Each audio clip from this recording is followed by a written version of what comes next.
La hora 11, 16 minutos en la República Argentina. Seguimos en espacio público aquí en Radio Ya. Como lo habíamos anticipado, está con nosotros Federico Sensi. Federico, ¿cómo te va? Muy buenos días. Buenos días, Román. Buenos días, Lalo. Y para toda la audiencia que está escuchando en este momento la radio también, un muy buenos días. Bueno, Federico, en la ciudad de Casilda, todos lo conocen muy bien, particularmente su actividad como bombero voluntario en la ciudad, pero además Federico es licenciado en Seguridad y Salud Ocupacional.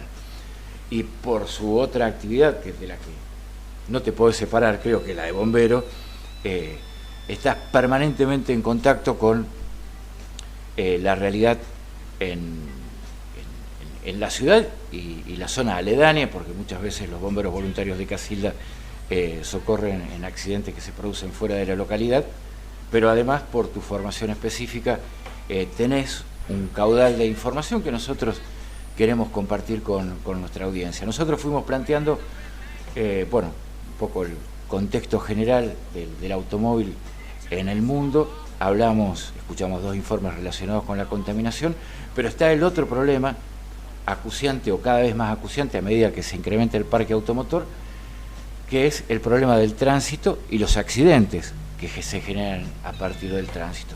Nos gustaría que nos pongas en situación. Bien, como vos decís, Román, el tema del parque automotor es toda una realidad, el gran incremento que hay a nivel mundial. Cuando hablamos de parque automotor hablamos no solamente de automóviles, sino de todos los vehículos que sean propulsados por lo menos con algún tipo de combustible, ya sea desde motocicletas hasta pasando por automóviles, camiones, colectivos y demás vehículos que puedan circular por las rutas del mundo, digamos. Hay algunas estadísticas que hablan de los accidentes que hay a nivel mundial, por ejemplo de la Organización Mundial de Salud, donde dicen que cada año mueren cerca de 1.300.000 personas en las carreteras, en las rutas del mundo entero. Y además, entre 20 y 50 millones padecen traumatismos no mortales. ¿Esto qué habla? O sea, ¿qué podemos sacar como conclusión de todo esto? Para ponerlo en contexto, estamos hablando de una Argentina completa al año, poco más, poco menos, arriba o abajo, que sufre traumatismos no mortales. Reitero, al año, una Argentina completa, producto de los accidentes de tránsito. Exactamente, y hay una cuestión también que está con la edad de las personas que sufren este tipo de accidentes o traumatismos, ya sean mortales o no, pero que está comprendida entre los 15 y los 29 años, el mayor porcentaje, o sea que vemos aquí reflejada una gran problemática en cuanto a lo que es el accidente de tránsito. Y si trasladamos lo que vos comentaste recién, Román, a una situación un poquito más casera, digamos, más de Argentina, tenemos que decir que tenemos aproximadamente 20 muertos por día en accidentes de tránsito en Argentina. Y si hablamos de 20 muertos por día, y a veces nos asombramos cuando se cae un avión y mueren 50 personas o 60 personas, que la caída de un avión es muy esporádico, digamos. Justamente por eso es noticia, ¿no? Por lo claro, esporádico, como decías pero vos. Al morir 50 personas en la caída de un avión, estamos hablando de 2 días y medio de accidentes de tránsito en Argentina. Eso no lo podemos, no lo vemos a diario, que cada 3 días se cae un avión, si queremos llevarlo a esa comparación en cuanto a los muertos. Entonces, ahí me parece que también hay una falencia porque, como dijiste vos, es noticia que se cae un avión y que se matan 50 personas y se hace toda una semana de noticieros y de noticias y de que se habla del tema en toda la Argentina, cuando realmente un avión se cae cada 2 días y medio en Argentina en cuanto a la cantidad de muertos en accidentes de tránsito. Aparte hay otra cosa que también quiero remarcar. Cuando se produce un accidente de tránsito, no solo se produce la lesión o la muerte de las personas que están involucradas, sino hay todo un entorno que se encuentra justamente involucrado en lo que es este accidente. Porque no nos olvidemos que las personas que se accidentan tienen familia. Esa familia o esas familias están también sufriendo muchísimo con lo que es ese accidente de tránsito que sufrió esa persona. Además de todo esto tenemos el sistema de salud, el sistema de atención prehospitalaria, todos los servicios de emergencias. Para ir un poco más lejos tenemos también la situación laboral de estas personas que se accidentaron, las cuales tienen su vida particular y, digamos, forman parte de lo que es el mercado laboral de la Argentina o la actividad que realicen. Pero bueno, todo esto también se ve resentido en cada accidente de tránsito en particular. Ese último punto, quiero decir, todo lo que vos estás mencionando es muy importante, pero ese último punto es muy significativo en un país en el que el 35% de la gente trabaja en negro, es decir, no tiene cobertura social. Claro. Y no en todas partes la salud pública funciona de la manera que y uno a esto desea. iba un poquito también. Podemos comparar el accidente, porque el accidente tiene, vamos a decirlo, un costo directo y un costo indirecto. El costo directo, a ver, es como si fuera la punta de un iceberg. Uno ve la punta del iceberg arriba del mar, arriba del agua, que se alcanza a visualizar, pero abajo ese trozo de hielo es mucho más grande. Muchísimo más grande. Entonces, el costo directo vendría a ser lo que se ve. ¿Por qué? Porque las compañías de seguros, vamos a suponer que haya tenido seguro el accidentado, bueno, que esté todo en regla. Vamos a tomarlo como que es como tiene que ser, digamos. Las compañías de seguros se van a hacer cargo. Todo eso, digamos, la parte económica se va a poder solucionar. Pero lo que no se ve es lo que yo dije antes. El sufrimiento de la familia, los sistemas de salud, la atención de las personas en el lugar del accidente, todo ese tipo de costos no se recuperan. O es muy difícil de recuperar, no es directamente recuperable. Entonces también hay que tener en cuenta este tipo de cuestiones. Sí, inclusive es muy relativo poder mensurarlo, ponerle precio económico al dolor, ¿no? En términos de dinero. No, por supuesto. Es prácticamente imposible, porque alguien que pierde un familiar en un accidente de tránsito, por más que le traigan toda la plata del mundo, el familiar no lo recupera nunca más. Y si alguna persona sufre este accidente y queda también con secuelas, con incapacidades para el resto de su vida, eso no se recupera más y por más que venga dinero, digamos, no es lo mismo. Entonces, es como vos decís, no se puede hacer una comparación de decir, bueno, se recibe dinero, total, ya está, listo, no está más. Sí, a los fines estadísticos, si uno quiere decir los accidentes provocan un daño económico de tal magnitud, exacto, se le puede asignar un precio. Pero al que lo padece, al que lo vive, se hace realmente muy difícil. Federico, vos dabas una estadística que nos resultaba muy interesante, porque la que hacías mención a Suecia, nosotros mencionábamos España, Japón, pero no teníamos los datos, y menos los datos comparados en distintos años con respecto a Suecia, que parte de una cantidad de muertos en accidentes muy baja, pero además la mejora extraordinariamente en un periodo de 12 años. A ver, por ejemplo, Suecia. Vamos a tomar Suecia, también tenemos Holanda, Estados Unidos y España. Pero y en todos los casos se reduce drásticamente la cantidad de fallecidos en accidentes de tránsito. Pero a pesar de que en esos países también se incrementó el parque automotor. Exactamente. Pero bueno, ahora cuando termine esta estadística quiero también comentar algo sobre eso. Suecia, por ejemplo, año 1990, la estadística marca que había 772 personas fallecidas en accidentes de tránsito. Año 2012, 285 personas fallecidas, una disminución del 63% en fallecimientos por accidentes de tránsito. Vamos a tomar otro ejemplo.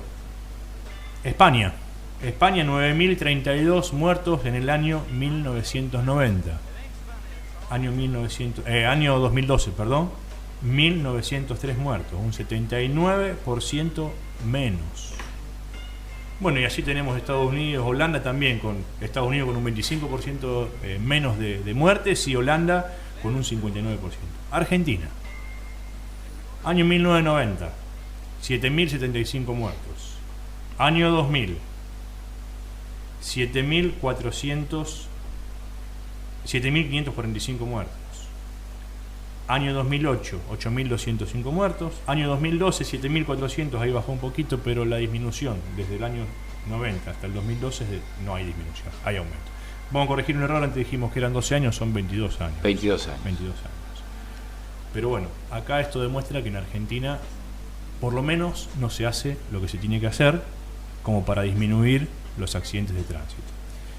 Como vos dijiste antes, el aumento del parque automotor, y esto lo vemos a diario, no hace falta salir al mundo o a recorrer el país para verlo, pero se ve en Casilda y en la zona de influencia, y esto es un espejo del país.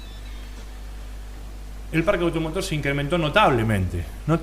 Yo esto no lo tengo como estadística oficial porque no lo he encontrado en un poco de investigación que hice, pero es una apreciación personal. En el año 2002 yo comencé a estudiar la localidad de Rosario y podía estacionar mi vehículo perfectamente en una calle céntrica de Rosario y circular perfectamente en un horario pico. 2002. Hoy, 2014, 12 años después, esto es prácticamente imposible. O sea que el parque automotor se ha incrementado, yo creo que al doble como mínimo. Y si vamos más atrás del 2002, también se viene incrementando, digamos, año a año. ¿Y a qué quiero ir con esto? Las calles y las rutas están exactamente iguales. Se han agregado algunas autopistas. A ver, ejemplo, autopista Rosario-Córdoba, que nosotros acá de Casilda Rosario la podemos tomar para llegar a Rosario. Alivió un poco el tránsito de la 33 y la 9 Vieja, pero no alcanza, porque está el crecimiento del parque automotor, que no va de la mano con el crecimiento de las rutas y autopistas en Argentina y de las calles, entonces no entran los vehículos. O sea, esta es una grave falencia que tenemos en el país. Las obras que habría que haber realizado con respecto al aumento del parque automotor no fueron hechas, entonces los vehículos no entran, lisa y llanamente no entran, no hay lugar para que circulen. Porque además hemos tenido en estos últimos 10 años, particularmente, en realidad desde el 96, desde que se autorizó la soja RR, un incremento de los vehículos pesados, digamos, los camiones pesados, que se han incrementado significativamente. Totalmente. Y que todos convergen. Y en contrapunto con lo que es la disminución de los ferrocarriles, o la eliminación de los ferrocarriles de carga, que hacía que no se circule tanto por las rutas. Estos vehículos pesados, además de ocupar rutas, digamos, de circular por las rutas, las rompen también. Las rompen. Y después no se reparan como se tiene que reparar. Y acá tenemos otra de las causas que puede ser para un accidente de tránsito, la ruta en mal estado. Bueno, nosotros vamos a ir a compartir. Uruguay no es la Argentina, pero está muy cerca, y hay un problema cuando empezamos con esta idea de ir mostrando realidades de otros lugares, como en el primer programa, referencias al espacio público, caímos en México, en Colombia, en Perú. Hay muy poco material generado en la Argentina acerca de temas vinculados a espacios públicos. Dijimos, bueno, Uruguay está enfrente, habla muy parecido a nosotros, y parece ser que tienen problemas más o menos parecidos. Vamos a escuchar este informe y seguimos charlando con Federico Sensi. Nos acompañan Jorge West, presidente de la Asociación de Concesionarios de Marcas y Automotores, y Gerardo Barrios, presidente de la Unidad Nacional de Seguridad Vial. Con los dos vamos a abordar este tema, y la primera pregunta es: ¿cómo observan hoy el parque automotor uruguayo? Bueno, el parque automotor ha tenido un crecimiento explosivo en los últimos 8 años prácticamente, donde hoy contamos con, por ejemplo, 1.100.000 motos más unos 500.000 automóviles. Eso ha hecho, digamos, a un incremento muy marcado de lo que es el parque automotor y de la movilidad. Y obviamente eso genera, digamos, dificultades en todo lo que tiene que ver con el desplazamiento y la movilidad en la ciudad. West, ¿para usted? Sí, lo que decía Gerardo, es cierto, en los últimos tiempos es donde se ha notado más el incremento. Nosotros siempre decimos, y es una cosa que es muy importante, que hay que tenerla en cuenta, que el crecimiento fue muy, muy explosivo en los últimos años a raíz de que tuvimos años donde prácticamente no se vendió, que fueron los años los anteriores a la crisis del 2001 y del 2002, y los posteriores a la crisis, 2 o 3 años más, donde prácticamente se vendían por año lo que hoy estamos vendiendo en un mes. Entonces, claro, cuando se entra a incorporar una cantidad muy importante de autos a las ciudades, y estas no están preparadas, entonces un poco también corroborando lo que decía Gerardo, es que llegan determinados momentos o determinadas horas que se hace bastante dificultoso el circular, con todos los riesgos que eso implica, ¿verdad? ¿Se puede decir que entonces, posterior a ese periodo de baja venta o venta nula, hubo una renovación del parque automotor? Sí, sin duda, digamos. A raíz de eso que yo mencionaba ahora, de haber tenido años de 3.000 y 4.000 vehículos en el año, no hubo absolutamente la más mínima renovación. Entonces, necesariamente, cuando la situación un poco empezó a mejorar, el parque de a poco se ha ido ayornando un poco, más allá de que todavía seguimos teniendo un parque muy viejo. Pero si evidentemente en los últimos 3 años se han volcado 150.000 autos nuevos al mercado, eso significa de que hay obviamente una renovación, y suponemos que va a seguir un tiempo, va a seguir en esa tónica. Hoy hay que tomar en cuenta de que en el gran porcentaje, el mayoritario porcentaje en los autos, el vehículo pasó a ser una herramienta de trabajo, sea ni hablar lo que son las empresas, pero también los que acceden al auto particular. Mucha gente trabaja con el auto, entonces va mejorando la situación, va mejorando la situación personal de cada uno, mejora la situación del país, se refleja en los salarios, se refleja en la aparición de nuevos jugadores en el mercado, que son todos los autos de origen asiático, que tienen precios muy competitivos. Entonces eso se refleja, y es un poco la realidad que estamos viendo en los últimos tiempos, ¿no? Como en determinadas franjas de valores es lo que más se ha incrementado, ¿no? ¿Influye o tuvo algo que ver que el gobierno haya intentado regular los precios de los combustibles, dependiendo también de lo que es su matriz energética, y cambiando algunos beneficios fiscales a lo que son los motores nafteros, a los gasoleros? Bueno, en ese aspecto, digamos, todo lo que tiene que ver con la política de combustibles tiene mucho que ver con la movilidad, pero también quizás el elemento central es, como decía Wes, el hecho de que las condiciones económicas en el país hayan mejorado. Digamos, eso también hace a que, bueno, la accesibilidad sea mayor, digamos, y la movilidad, por lo tanto, en vehículos, automotores, sea de la característica que sea también mayor. Un poco hay una realidad que es, digamos, en este momento prácticamente imposible de contener. El incremento del parque automotor es una realidad en todos los países del mundo, digamos, y bueno, nuestro país no escapa a ese incremento del parque automotor, digamos, y que por otro lado nosotros decimos, bueno, si el 60% de los que fallecen son motociclistas, es decir, bueno, la moto en realidad es algo que vino para quedarse, para incorporarse en la movilidad. Lo que hay que establecer son estrategias adecuadas de seguridad vial y de, digamos, el cumplimiento de la normativa vigente.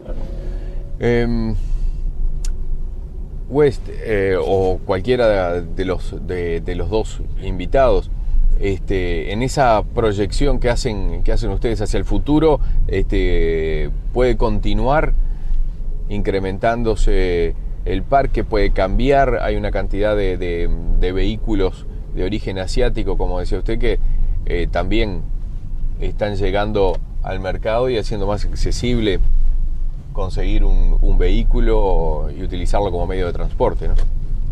El mercado en el 2013 hasta lo que van los primeros 6 meses, o sea, la mitad del año, va en el camino es a superar lo que fue la venta del 2012. Entonces es muy probable que la tendencia esta se mantenga, o sea que se van a seguir volcando cantidades de automóviles 0 kilómetros muy importantes a lo que es la circulación, ¿verdad? Y eso obviamente que genera también una preocupación, porque hay determinados momentos que, como lo decía Barrios, se complica el circular, ¿verdad? Y fundamentalmente se crean mucho mayores riesgos a lo que es toda la parte de accidentología, ¿no? Cosa que sí, que es muy preocupante, porque usted fíjese que en la industria automotriz subió prácticamente un 300%. Entonces las calles no están preparadas para todo eso. Aparte los autos cada vez son más ágiles, las motos cada vez más ágiles, entonces eso influye muchísimo en el tránsito. Hoy en día lo que ha crecido un montón es el parque automotriz y realmente Montevideo está como en un exceso grande de cantidad de vehículos para las vías de tránsito que hay. Y en gran parte la imprudencia de los conductores, el exceso de accidentes que hay también. Las motos son muy imprudentes, muy imprudentes. Estás parado en una esquina para doblar a la derecha con el señalero prendido y se te pasa una moto por el costado, te arrancan un espejo, siguen de largo. Digo, bueno, y a diario lo vemos en los informativos, 2 o 3 motos accidentadas en todas las esquinas. Digo, la gente no tiene conciencia del peligro que hay en la calle. Digo, que la cantidad de auto aumentado, que cualquier autito ahora, por más chico que sea, lo pone a 100 km/h en 3 cuadras, y mucha gente que no tiene noción del peligro que está corriendo. Ves andar a la gente en pavimento seco de una forma y en pavimento mojado igual. Digo, cambia todas esas cosas. El 99% de los accidentes es imprudencia. Yo tengo una opinión personal que no va contra nadie. Yo siempre digo que acá, siempre cuando se pasa accidente, se tira hacia los choferes nuevos. Los choferes nuevos jamás van a salir a la calle a hacer un accidente. Hay que controlar más los profesionales. Eso sería lo ideal, porque los profesionales son el 80% de los accidentes. Ómnibus que pasan con luces de roja, taxímetros que no respetan nada. Digo, acá no cuesta mucho llegar a un auto con airbag, con ABS, con toda la seguridad. Es muy caro, pero la gente se olvida de eso. Vos ves por interbalnearia que van a Punta del Este y van a 170, 180 te pasan en la ruta. ¿Por qué no disfrutás del paisaje? Disfrutás ese auto bueno que tenés, pero no a velocidad. Digo, son cosas que la gente estamos viendo muy apurados todos. Parece que mañana se nos va a terminar la vida. Y no es mañana, es en ese viaje se te termina la vida.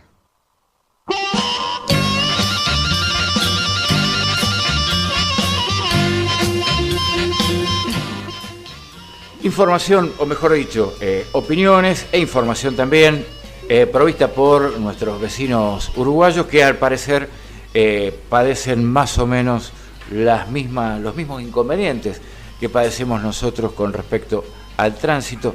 Está con nosotros, si recién nos sintonizás, si recién te pones a compartir esta mañana con nosotros, Federico Sensi, que mientras escuchábamos a los amigos uruguayos, nos hacía saber de alguna información que había generado aquí en el plano local, que es realmente muy atractiva, muy interesante, pero sobre todo que lleva a pensar y a reflexionar sobre algunos temas vinculados con esto. Sí, como hablábamos recién fuera de aire, Román. Yo no recuerdo bien los años, pero me parece que fue en el año 94, 95, 95, 96. Tomé 2 años como referencias. Allí, bueno, en Bomberos, donde la institución en la que yo participo hace 27 años, y generé una estadística sobre todos los accidentes de tránsito que nosotros habíamos tenido intervención en Casilda y toda la zona. Pero eran sobre las rutas, no dentro de Casilda, porque dentro de Casilda Bomberos no somos llamados normalmente, salvo que la situación lo amerite, cuando haya una persona que no puede ser retirada o que el vehículo esté en peligro de incendio. Pero esa estadística había sido sobre la ruta.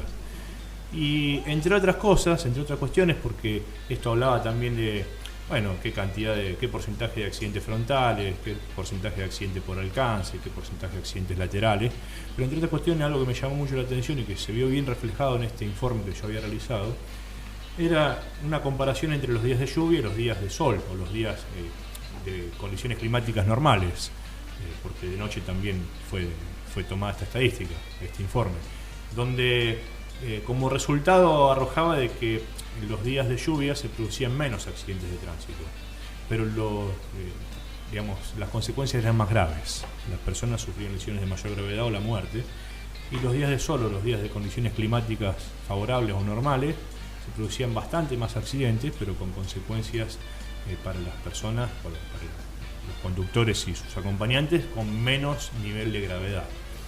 Esto puede llevar a sacar algunas conclusiones, como por ejemplo que los días de lluvia la gente viaja menos, quien no tiene que viajar, bueno, por una cuestión urgente u obligada no lo hace y espera que la condición climática cambie, pero que realmente cuando hay un accidente es muy grave. En cambio, con los días normales la gente viaja en forma normal y se producen accidentes, pero no son... A ver, esto era un promedio, digamos. Obviamente que los días normales también hay accidentes graves. Este informe arrojó ese resultado que a mí me llamó mucho la atención en ese momento, porque antes de hacerlo o antes de plasmarlo en estadística uno pensaba lo contrario, que había más accidentes los días de lluvia por las condiciones climáticas justamente, pero no. Arrojó este dato que fue bastante llamativo. Fuera de micrófono también hablábamos de la antigüedad del parque automotor. Ha habido un incremento de ventas muy significativo, por lo que suponemos, no tenemos los datos. En la década del 90, el parque automotor, mediados de la década del 90, ya avanzada, 96, 97, estaba en el orden de los 15 años. Probable que se haya rejuvenecido, que esté a lo mejor cerca de los 10 u 11 años. Pero comentabas también, reitero, fuera de micrófono, que no se ven, esto es un promedio, y sabemos que hay autos muy nuevos y otros que tienen una antigüedad muy importante y a veces en un estado realmente calamitoso, que uno se pregunta si habrán hecho la revisión técnica o no. Pero fuera de micrófono nos decía Federico que en los accidentes que se producen en las rutas de la zona no es usual, no es frecuente encontrar autos que estén en muy malas condiciones, sino autos más bien nuevos. Sí, exactamente. Como vos bien dijiste, Román, recién, por ahí tenemos algún caso puntual o particular, pero realmente la mayoría de los accidentes que se ven son accidentes con autos de 10 años de antigüedad a la actualidad, digamos, autos relativamente en buenas condiciones. Pero bueno, esto también puede venir aparejado con lo que son los tipos de vehículos de alta gama o de gama media, los cuales son fabricados para viajar a velocidades superiores a las permitidas por nuestra legislación, que son 130 km por hora en autopista, 110 en rutas, bueno, y adentro de las ciudades 40 en calles y 60 en avenidas. Para los autos estamos hablando, y hay vehículos que uno los ve claramente que tienen el tablero que marcan 300 km por hora, por lo cual pueden ir a 250 km por hora fácilmente. De hecho, esto se comprueba diariamente cuando uno viaja por una autopista a la velocidad permitida y a uno lo pasan como parado, digamos. Está un poco reflejado de esa manera lo que vos decías en cuanto a los accidentes de los autos más viejos o más nuevos. Las velocidades no son las mismas que se utilizaban hace 20 años atrás. Y como dijimos antes, las rutas sí son las mismas.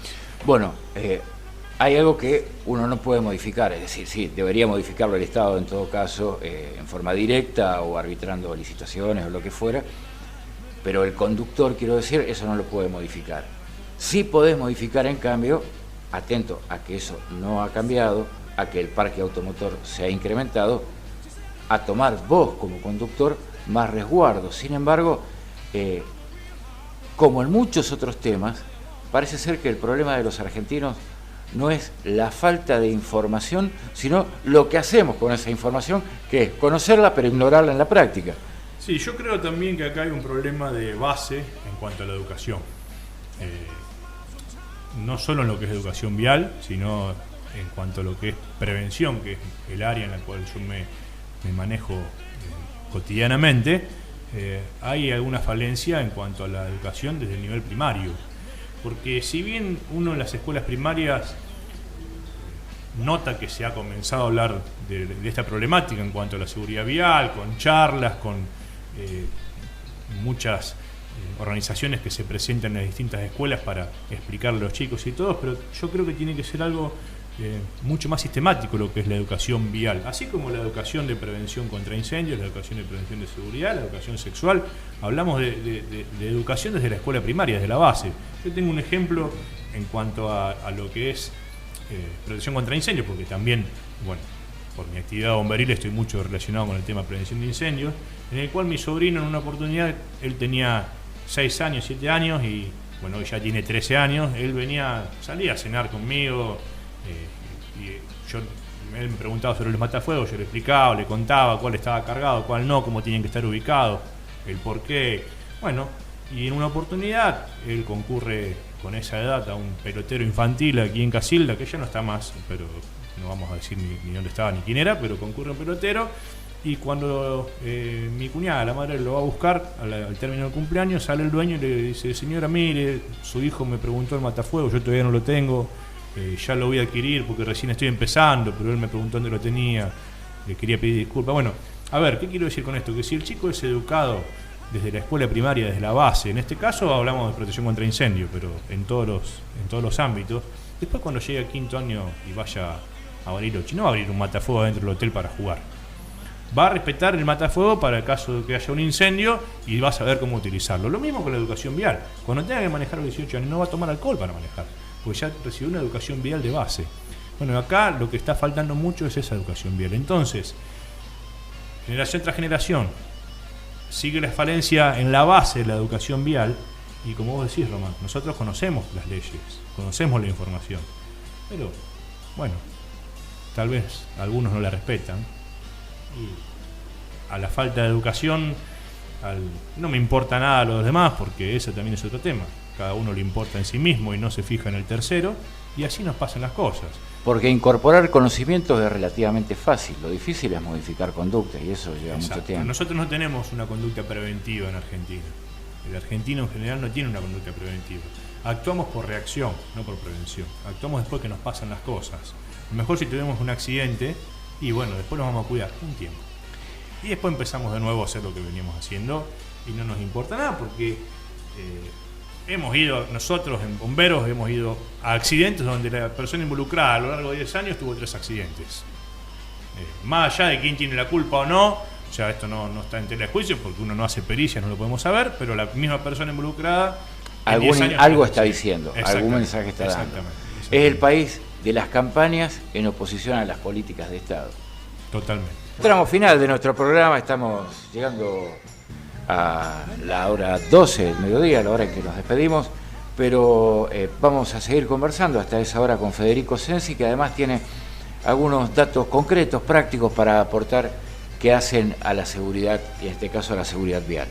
Sí, vamos a hablar un poco de lo que es prevención. Vamos a tratar de dar algunos datos o algunas pautas preventivas para, bueno, con el objetivo que esta charla también tiene, que es hacer prevención en seguridad vial, digamos, que no ocurran tantos accidentes y que no ocurran tantas muertes en accidentes de tránsito. Hablemos un poco de la velocidad. El tema de la velocidad es un problema bastante grave porque, como dijimos antes, hay vehículos que vienen de fábrica para circular a 250 km por hora y, si bien tenemos un límite permitido máximo en autopistas, rutas y demás, pero bueno, por ahí vemos que no se cumple. Y hay una diferencia muy grande en lo que es viajar a 80 o 90 km por hora que traspasar la hora de los 120 km. El dominio del vehículo es totalmente diferente, yendo a 80, 90 que a más de 120 o a más de 100 también me animaría a decir. Cuando uno tiene que realizar una maniobra en la ruta por algún problema que se suceda en ese momento, algún imprevisto, tal es así como se pueda cruzar un animal o un vehículo que viene zigzagueando de frente, o cualquier imprevisto que tenga la persona con su propio vehículo, a 90, 80, 90 km por hora, el vehículo es mucho más fácil de dominar. Y si se llega a sufrir un accidente a esa velocidad, las consecuencias son mucho menores que yendo a más de 100 o 120 km por hora. Eso hay que tenerlo en cuenta. ¿Por qué también digo esto? Porque si uno hace un poco el experimento de viajar a Rosario, vamos a suponer por la ruta 33 vieja, la ruta 33 va, la única que hay, pero sin agarrar por la autopista, quiero decir, saliendo desde aquí de Casilda y llegando a Rosario y comparando un vehículo que va a 90 y un vehículo que va a 120, 130, que tampoco está permitido porque es para ir a 110 la ruta, pero sabemos que lo hay.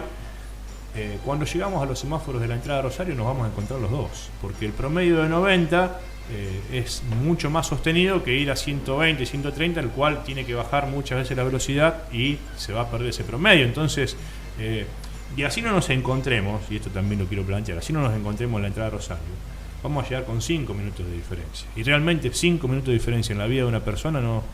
Sí, es arriesgar la vida por 5 minutos. Claro, ningún tipo de sentido, pero ninguno. Así uno tiene que llegar a las 9, llegará a 9 y 5. Que además es arriesgar la vida propia y la de terceros. Y la de terceros también. Bueno, justo me sacaste otro tema.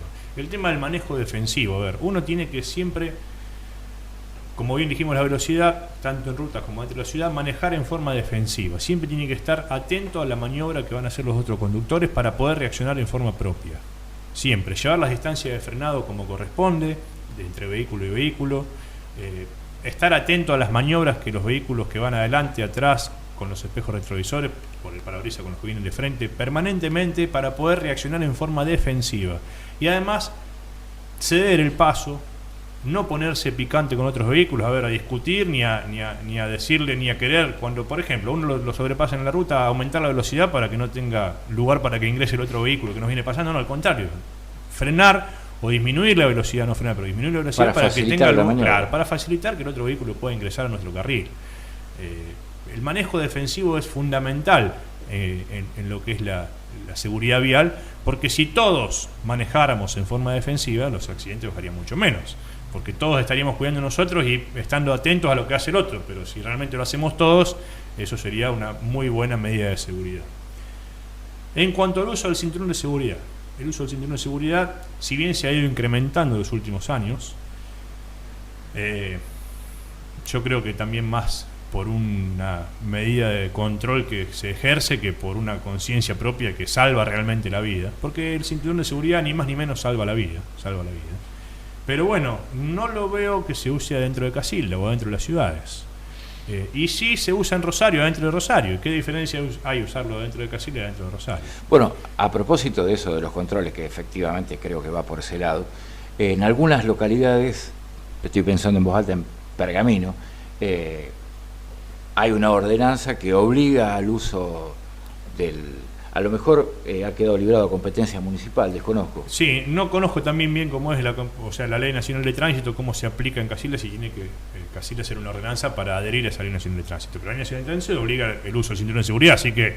No solamente en las rutas. Exacto, la Ley Nacional de Tránsito obliga el uso del cinturón de seguridad. Bueno, pero, a ver, ¿a qué quiero llegar con esto? Colisionar con un vehículo, o un vehículo, vamos a suponer, contra una planta, que es un punto fijo, a 40 km por hora, que es la velocidad que hay que andar dentro de Casilda, que a veces sabemos que se anda más, pero a esa velocidad es como caer de un segundo piso. Entonces, si uno no tiene colocado el cinturón de seguridad, y más el acompañante muchas veces, el acompañante pega la cabeza contra el parabrisas. Nosotros hemos ido a muchos accidentes de tránsito con bomberos donde se ven los pelos de la persona enganchados, y yo así crudo para un poco mostrar lo que es la realidad. Los pelos quedan enganchados en los vidrios del parabrisas. O sea, 40 km por hora, es como caer de un segundo piso. O sea que el cinturón de seguridad es indispensable utilizarlo. Si en lugar de 40 ciudad, son 60, mejor ni sacar cuenta. Ni hablar. Otra de las cosas, los niños adentro de los vehículos tienen que ir en su sistema de sujeción acorde a su edad. Hasta los 12 años en el asiento trasero siempre. Y a medida que va creciendo en edad, desde su nacimiento hasta los 12 años, llevan distintos tipos de silla. ¿Por qué? Porque recién a los 12 años toma una altura que el cinturón de seguridad que viene en el vehículo puede ya sostenerlo ante una disminución de velocidad brusca. Pero hasta esa edad tiene que tener distintos sistemas de sujeción que vienen acorde a cada edad. Por supuesto que jamás los niños culpa del padre, cuando el padre va manejando, el chico bebé muchas veces, o hasta los 3-4 años, sentado arriba del padre. Eso es una locura. Ni el bebé ni el perro.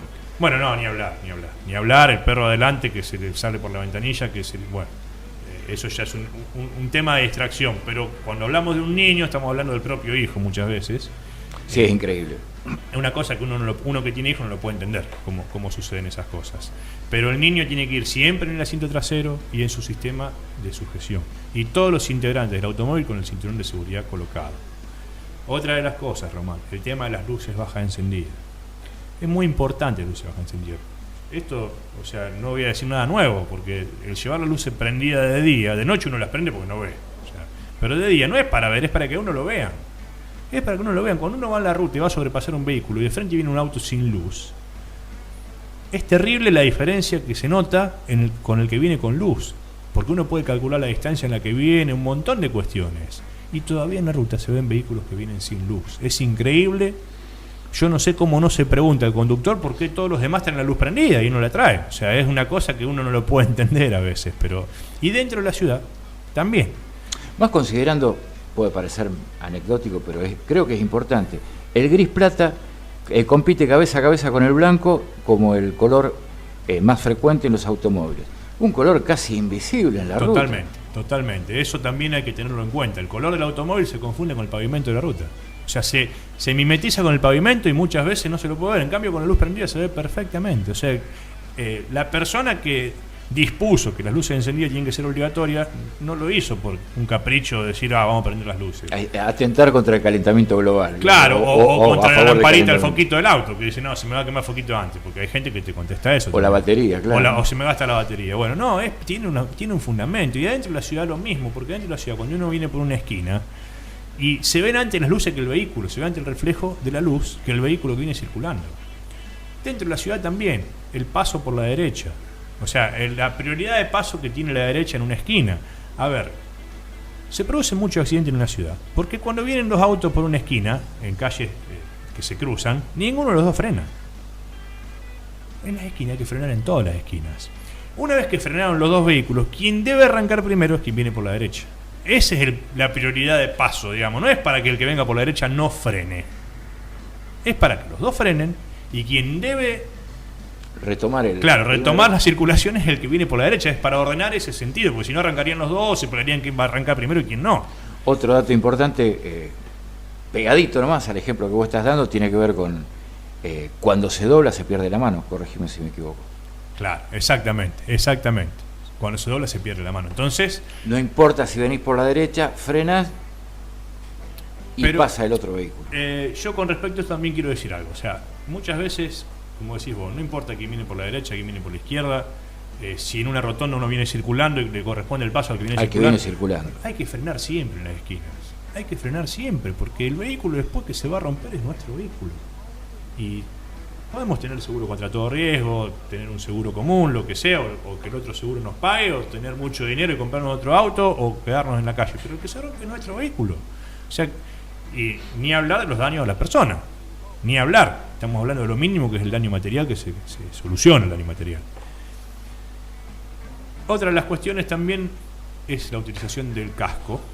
Para ir cerrando, el casco... se ven muchísimos accidentes de motos donde la persona lleva el casco suelto, el casco arriba como si fuera un sombrero, y no se utiliza el casco como se tiene que utilizar, y el casco salva la vida también, ni más ni menos salva la vida. Todas estas cuestiones de seguridad, ni hablar de que lo llevan el codo. Bueno, es para protegerse el codo ante una raspadura, digamos. Si se cae no se va a raspar el codo, se va a romper todo el cuerpo, no se va a raspar el codo. Pero, y esto un poco lo relaciono con lo que hablé al principio. La persona que por ahí va así te puede contestar, y bueno, pero si me mato yo, o si me caigo yo. Sí, pero todo lo que viene de la parte del iceberg que no se ve, no es de la persona esa nada más, sino de todo el entorno familiar, amigos, sociedad y demás que hablamos hoy al principio. Entonces, todo este tipo de cuestiones, todas estas medidas de seguridad hacen a lo que es la prevención del accidente de tránsito o la mitigación de los daños que pueda sufrir la persona en un accidente de tránsito. Federico, se nos fue el tiempo, ha sido realmente un gusto poder informarnos, poder conocer, poder compartir esa solvencia que tenés con relación a estos temas y poder trasladárselo a la audiencia. Muchísimas gracias por venir. Bueno, de mi parte muchas gracias, Román, también por invitarme a este espacio que vos tenés, y bueno, y Lalo también.